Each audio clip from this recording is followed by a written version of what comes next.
उस दिन जुटा था, कैसे जुटा था? जहां जहां मलाह का जो है ये खोपड़ी गुजार कर दिया है, सब जगह का लोग उस दिन भीड़ लगाया था वहां पर। अब उसके बारे में लोग कहता है कि जब से वो आया है तब ये से मलाह को लोग जाना रहे। ये क्यों नहीं माथा में आता है कि जब से भाजपा अस्तित्व में आया है तब से मलाह को देखा जा सकेगा, उससे पहले तो।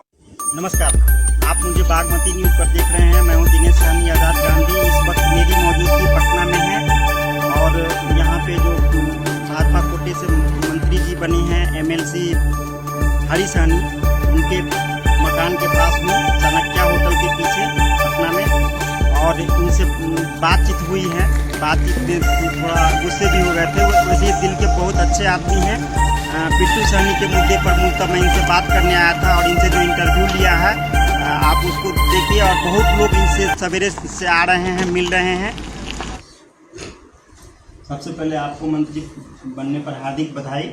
आप पहले से जितना रहे हैं स्वभाव से, कभी भी किसी भी समस्या पर हमसे बातचीत करते रहे हैं। आज आपको फ़ोन किया, आपने समय दिया, इसके लिए धन्यवाद।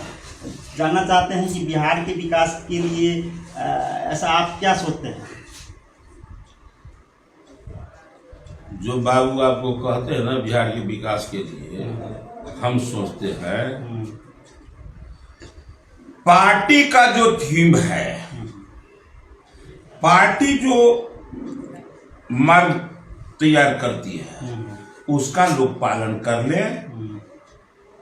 विकसित बिहार जो हमारे प्रधानमंत्री हमारे एनडीए सरकार के मन में जो सोच है उसको साकार करने का संकल्प जो ले लिए, तो बिहार को आगे बढ़ने में पूरा मेरा भी सहयोग हो गया। जो पार्टी का गाइडलाइन है उसको 100% पालन करने का प्रयास करूंगा। मैंने मांगा मुट्ठी भर, मुझे मिला एक दिन। आज देख लीजिए, हमारे समाज के लोग बुझ रहे थे कि मत्स्य पालन विभाग मिलने पर हम अपने समाज को काफी सहयोग कर पाएंगे, लेकिन आज पिछड़ा अति पिछड़ा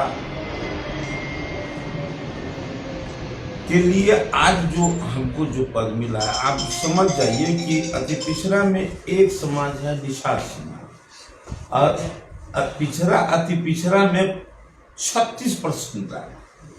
अब उसको सेवा देने का अवसर मिलेगा, सेवा देने का अवसर सबको मिलेगा, लेकिन मुझे फक्र है कि इतने बड़े जत्था को मैं सेवा दूंगा, निश्चित रूप से इतने का आशीर्वाद मिलेगा। बिहार को विकसित बिहार बनाने में के लिए जो हमारे एनडीए सरकार का जो चिंतन है, उस चिंतन को साकार बनाने में जो मेरा भूमिका आया है, जो विश्वास किए हैं पार्टी, उसके लिए हम अपने शीर्ष के नेतृत्व दुनिया के सबसे लोकप्रिय नेता नरेंद्र भाई मोदी जी को, आदरणीय जेपी नड्डा जी को, आदरणीय अमित भाई शाह जी को, और प्रदेश अध्यक्ष सम्राट चौधरी जी को और विजय सिन्हा जी को हम धन्यवाद करते हैं, जो हम पर इतना भरोसा किया। उस भरोसा पर खरा उतरने का प्रयास करें।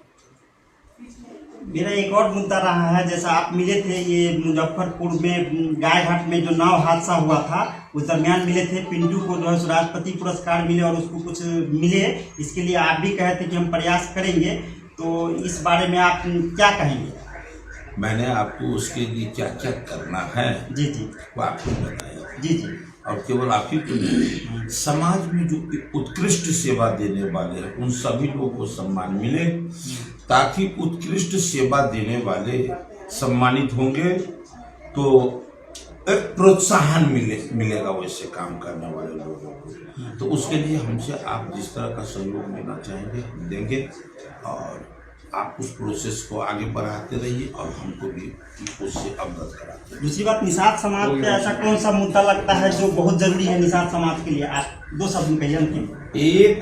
कोई एक मुद्दा नहीं है, कोई एक मुद्दा नहीं है। कोई आपको जो अति चकाचौंध दुनिया दिखा रहा है वो अपना दुनिया चमकाने के लिए बात कर रहा है। एक मुद्दा से कोई किसी का सर्वांगीण विकास नहीं हो जाता है। सरकार का जो थीम है, हमारे एनडीए सरकार में और खास करके हमारे प्रधानमंत्री जी का जो इस समाज के उत्थान के लिए जो योजना है, वो योजना जमीन पर कैसे उतरे, ये मूल्यवान विषय है, तो उसको उतारने में सहयोग है। लेकिन मंत्री जी, ये बात सही है कि निषाद समाज के बहुत लोग हैं, जो मैं घुमा हूँ बिहार में, देखता हूँ कि वो SC ST से भी पीछे दिख रहा है।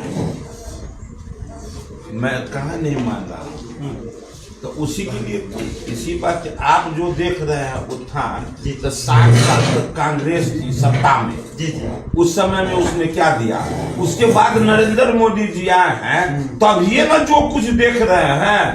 आज मछली उत्पादन के क्षेत्र में नरेंद्र मोदी जी से पहले जो 60 साल तक सरकार रही, उनसे जाके पूछिए तो माइक लगा के, क्या आपने क्या क्या किया था निषाद समाज के लिए, कुछ बोल पाएंगे क्या? नहीं ना। अरे जो बोलेगा वो हमारे नरेंद्र मोदी जी के जितने टीम है उसी को बोलने का ये सौभाग्य मिला। देखिए, जनप्रतिनिधि को सहयोग करने की बात है, तो आदरणीय हमारे स्वर्गीय कैप्टन साहब को, कैप्टन जनरल निषाद जी को, फिर उनके पुत्र को, फिर भगवान लाल साहनी को, फिर अशोक निषाद को, क्या कहते हैं, नीलम साहनी जी को, ये सभी को, या फिर हरी सहनी को, भाई फिर अर्जुन सहनी को, आज छोड़ दिए इन सबको। आज मुकेश बाबू जो कहते हैं हमारा इतना सुंदर चेहरा है, हम बहुत बढ़िया बोलते, मंच पर बोलने आता है, हम काम कितनों गलती कर रहे हैं मलाह समाज के लिए, वो नहीं देखिए। हम कितना सुंदर बोलते हैं, सो देखिए। काम तो ठीक है, बात है कि हम सब गलती कहते हैं ना भाई, ये काम तो हम सब मलाह के लिए उल्टे कर दिए हैं, लेकिन बोलते तो हैं हम बढ़िया। गंगा जल लेके कसम तो खिलाते हैं। उनको भी जो ये चेहरा दिया, किसने दिया? ये चेहरा किसने दिया? 11 टिकट किसने दिया? भारतीय जनता पार्टी ने दिया। ये अलग बात है कि वो मलाह के साथ भी गद्दारी किए, भाजपा के साथ भी गद्दारी किए, कि भाजपा में रह के भाजपा को गाली देने लगे। नतीजा पार्टी जो है सो उसके साथ दूसरे तरह का, जब आप दूसरे के साथ दूसरे तरह का व्यवहार कीजिए तो स्वाभाविक है वो भी आपके साथ वैसा व्यवहार करे। भाजपा में रह के प्रधानमंत्री को गाली देना, पार्टी को गाली देना, इसका मतलब क्या आप कह रहे थे कि भाई हमको जल्दी हटाइए, हमको जल्दी हटाइए। तो वैसा करने से उनका भी नुकसान और हमारे निषाद समाज का भी नुकसान हो गया। निषाद समाज के नाम पर दिया था 11 टिकट, उनको नहीं दिया गया था। फिर उसके क्या दुर्व्यवहार, किसके साथ वो दुर्व्यवहार हुआ था? निषादों के साथ हुआ था। इसलिए उनका नाम लाकर जो है एक दूसरे तरह का, मैं उसका नाम नहीं लिया, लेकिन कुछ लोग कहते हैं कि उनके वजह से चर्चा हो रहा है मलाह का। हाँ, बिल्कुल सही हो रहा है। अरे उन्हीं की वजह से नहीं सृष्टि निर्माण हुआ है। अरे वो नहीं रहते तो सृष्टि निर्माण होता। अरे कैप्टन जयनारायण निषाद को जो मिला था टिकट, कैप्टन जयनारायण निषाद को जो मिला था, उस समय में उनका जन्म नहीं हुआ होगा, लेकिन वो अंदर से ही माँ के गर्भ से ही प्रयास किए हुए। देखिए, ऐसा बात बोलिए, जिस समय में उनका जन्म हुआ राजनीति में, उस समय में मेरे गाड़ी में लाल बत्ती लगी हुई। अब वो हर बात में कहते मेरे ही वजह से मलाह को सब कुछ मिला। अरे वो राजनीति है, राजनीति में सब कुछ चलता है, लेकिन इतना न कीजिए कि एक तो अन्याय बुझाने लगे। शिक्षा के मामले में तो आपसे सीखना पड़ेगा, और आपका जो त्याग है समाज के प्रति कभी भुलाया नहीं जा सकता। तो बहुत बहुत धन्यवाद। जय हिंद।